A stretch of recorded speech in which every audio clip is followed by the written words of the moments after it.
Muy buenas noches, estamos aquí en Continental Noticias y esta noche estos son nuestros titulares. Regreso a la democracia, la inmigración y la emigración en el Perú, crisis económica y la violencia política. También hablaremos sobre el colapso de los partidos tradicionales, la década de 1990 y la derrota de Sendero Luminoso. Para iniciar con el primer titular de esta noche, queremos recordar que nosotros venimos de un gobierno militar de los años 70 y regresamos a la democracia después de una asamblea constituyente en año de 1980. Para ello tenemos una testigo clave que estuvo presente en esos años. Adelante, Ruth, con tu informe desde algún lugar de nuestro país. Muy buenas noches a todo el Perú. Hoy, 28 de julio de 1980, es un día que quedará grabado en las páginas más luminosas de nuestra historia. Hoy, después de 12 largos años de gobierno militar, el Perú vuelve a la democracia. Yo estuve allí en la Plaza Mayor de Lima, cuando sentí la emoción de miles de compatriotas que sus banderolas oleaban rojiblancas, recibieron con júbilo el presidente elegido en las urnas, que es Fernando Belaúnde Terry. Sí, el mismo líder que fuera derrotado en 1968 y que hoy vuelve con frente en alto a dirigir el destino de nuestra nación. Cuando Belaúnde juró el cargo, no pude evitar sentir un nudo de garganta como todos los compatriotas que están hoy en la plaza, donde indicó: juro por Dios y por la patria cumplir fielmente el cargo de presidente de la República. Y hoy, ante ustedes y ante el Perú entero, juro cumplir y hacer cumplir la Constitución y las leyes, exclamó con voz firme. En ese momento, los aplausos estallaron, las campanas se repicaron y Lima entera vibró de emoción.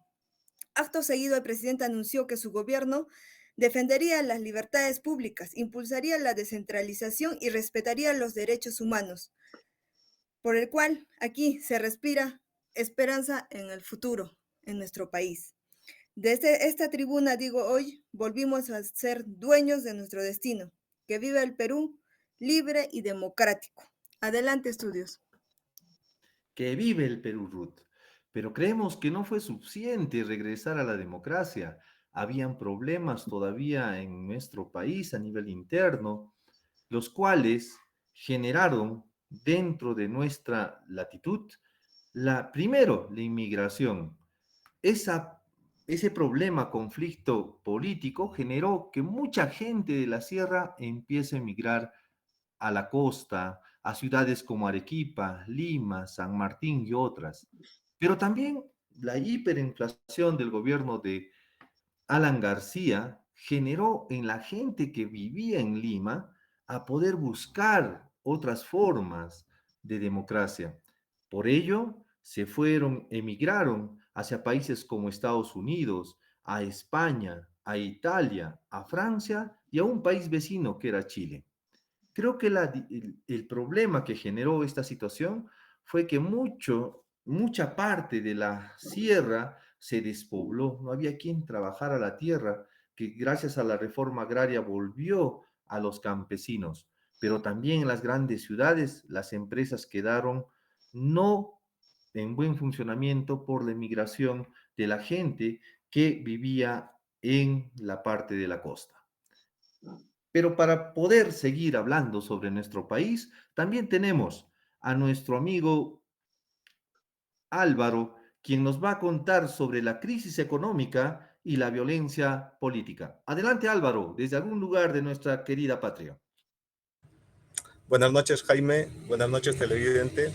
Bueno, les hablo de Ayacucho, Huamanga. Les voy a contar un poco sobre la crisis económica y la violencia política que atravesó nuestro Perú en los años 80. Bueno, a lo largo de los años 80 y 90, nuestro Perú experimentó uno de los periodos más tumultuosos de su historia moderna. Dos sucesos simultáneos impactaron de manera significativa a nuestra población: una grave crisis económica y una violencia política a gran escala.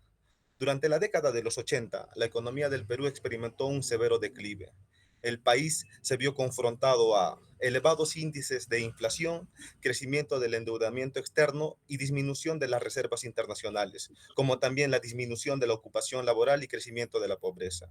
Estas medidas populistas implementadas en el primer mandato de Alan García, tales como la regulación de precios y el aplazamiento de la deuda internacional, intensificaron la crisis.